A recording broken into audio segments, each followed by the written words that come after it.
Pembacaan Alkitab dalam surat Ibrani pasal 12. Nasihat supaya bertekun dalam iman. Karena kita mempunyai banyak saksi, bagaikan awan yang mengelilingi kita, marilah kita menanggalkan semua beban dan dosa yang begitu merintangi kita, dan berlomba dengan tekun dalam perlombaan yang diwajibkan bagi kita. Marilah kita melakukannya dengan mata yang tertuju kepada Yesus, yang memimpin kita dalam iman dan yang membawa iman kita itu kepada kesempurnaan, yang dengan mengabaikan kehinaan tekun memikul salib ganti sukacita yang disediakan bagi Dia yang sekarang duduk di sebelah kanan tahta Allah. Ingatlah selalu akan Dia yang tekun menanggung bantahan yang sehebat itu terhadap dirinya dari pihak orang-orang berdosa, supaya jangan kamu menjadi lemah dan putus asa. Dalam pergumulan kamu melawan dosa, kamu belum sampai mencucurkan darah. Dan sudah lupakah kamu akan nasihat yang berbicara kepada kamu seperti kepada anak-anak? Hai anakku, janganlah anggap enteng didikan Tuhan, dan janganlah putus asa apabila engkau diperingatkannya. Karena Tuhan menghajar orang yang dikasihinya, dan Ia menyesa orang yang diakuinya sebagai anak. Jika kamu harus menanggung ganjaran, Allah memperlakukan kamu seperti anak. Di manakah terdapat anak yang tidak dihajar oleh ayahnya? Tetapi jikalau kamu bebas dari ganjaran yang harus diderita orang, maka kamu bukanlah anak, tetapi anak-anak gampang. Selanjutnya, dari ayah kita yang sebenarnya kita beroleh ganjaran, dan mereka kita hormati. Kalau demikian, bukankah kita harus lebih taat kepada Bapa segala roh, supaya kita boleh hidup? Sebab mereka mendidik kita dalam waktu yang pendek, sesuai dengan apa yang mereka anggap baik. Tetapi Dia menghajar kita untuk kebaikan kita, supaya kita beroleh bagian dalam kekudusannya. Memang tiap-tiap ganjaran pada waktu ia diberikan tidak mendatangkan sukacita, tetapi duka cita. Tetapi kemudian ia menghasilkan buah kebenaran yang memberikan damai kepada mereka yang dilatih olehnya. Sebab itu, kuatkanlah tangan yang lemah dan lutut yang goyah, dan luruskanlah jalan bagi kakimu, sehingga yang pincang jangan terpelecok, tetapi menjadi sembuh.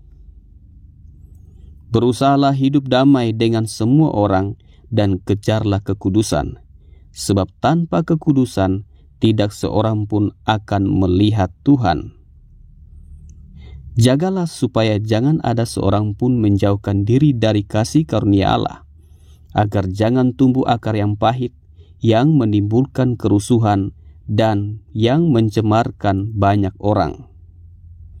Janganlah ada orang yang menjadi cabul, atau yang mempunyai nafsu yang rendah seperti Esau, yang menjual hak kesulungannya untuk sepiring makanan.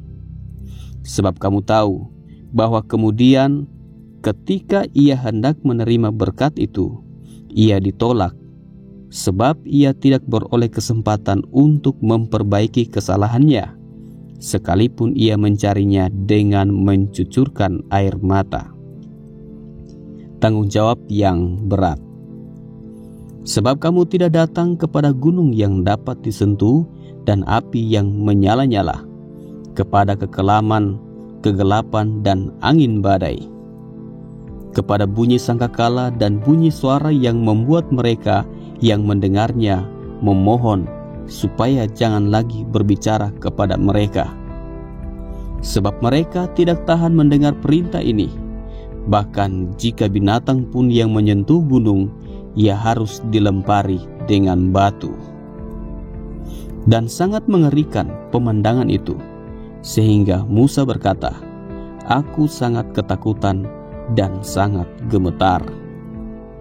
Tetapi kamu sudah datang ke Bukit Sion, ke kota Allah yang hidup, Yerusalem surgawi, dan kepada beribu-ribu malaikat, suatu kumpulan yang meriah. Dan kepada jemaat anak-anak sulung yang namanya terdaftar di surga, dan kepada Allah yang menghakimi semua orang, dan kepada roh-roh orang-orang benar yang telah menjadi sempurna, dan kepada Yesus, pengantara perjanjian baru, dan kepada darah pemercikan yang berbicara lebih kuat daripada darah Habel. Jagalah supaya kamu jangan menolak Dia yang berfirman, sebab jikalau mereka yang menolak Dia yang menyampaikan firman Allah di bumi tidak luput, apalagi kita, jika kita berpaling dari Dia yang berbicara dari surga. Waktu itu suaranya menggoncangkan bumi, tetapi sekarang Ia memberikan janji, satu kali lagi Aku akan menggoncangkan bukan hanya bumi saja, melainkan langit juga. Ungkapan satu kali lagi menunjuk kepada perubahan pada apa yang dapat digoncangkan, karena Ia dijadikan supaya tinggal tetap apa yang tidak tergoncangkan. Jadi, karena kita menerima kerajaan yang tidak tergoncangkan, marilah kita mengucap syukur dan beribadah kepada Allah menurut cara yang berkenan kepadanya, dengan hormat dan takut. Sebab Allah kita adalah api yang menghanguskan.